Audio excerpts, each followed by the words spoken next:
Bernard Zippor is a former special agent in charge. The strategic value of that video, tell us about that. You know, although it's completely heartfelt and everybody can feel the pain that this family is enduring right now, you know, you can guess for an investigative purpose that it's intentional and they're working in cooperation with law enforcement to shake the tree. There's a very specific outcome with communicating the way that they are, speaking personally, and also very possible to derive a response that's going to give them a better indication about which I'm sure are going to be just troves of tips, some of which are false, including potential false ransom notes, could be complete nonsense. And this plea directly to those involved is, it really gives a great investigative benefit. Besides, you know, hopefully there is some human element here that would make it also compelling. But this is investigatively intentional, and the family is doing a fantastic job despite the pain and suffering they're going through right now with their missing mother. Do you think she's still alive? It's possible. I mean, the arrival of Border Patrol indicates the possibility. I mean, Border Patrol are superb at tracking humans in the desert. They actually can recognize sign and movement. This house is in the Sonoran Desert of Tucson.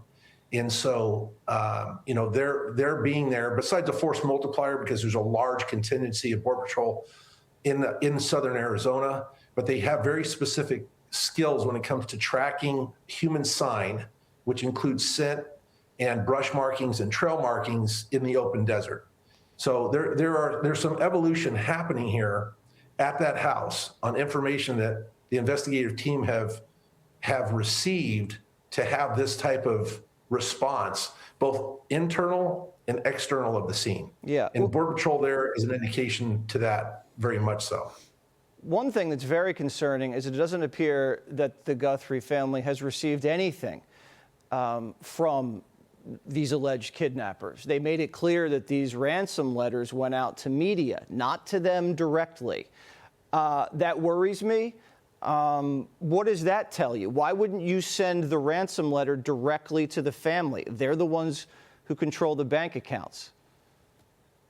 Well, you know, you can look historically in the United States. Kidnappings that are not domestic related are actually pretty rare in the U.S., but very notorious ones have often included false, misleading ransom notes from people that are just from the public that have some malice or bad purposes for doing this. And so it's a very big challenge for law enforcement and how they process their leads and tips that are coming in.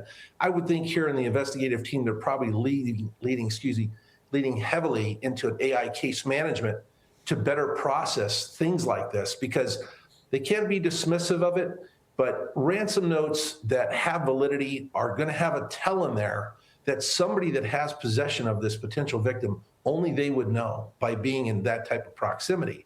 But even ones that would be potentially superficial, they have to follow up on all of them. But it's very possible they're getting fake ransom notes just because of the notoriety of this event, unfortunately. Yeah, anyone doing that is evil.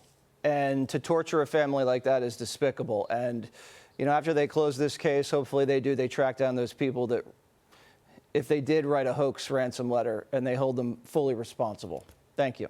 Hey, Sean Hannity here. Hey, click here to subscribe to Fox News YouTube page and catch our hottest interviews and most compelling analysis. You will not get it anywhere else.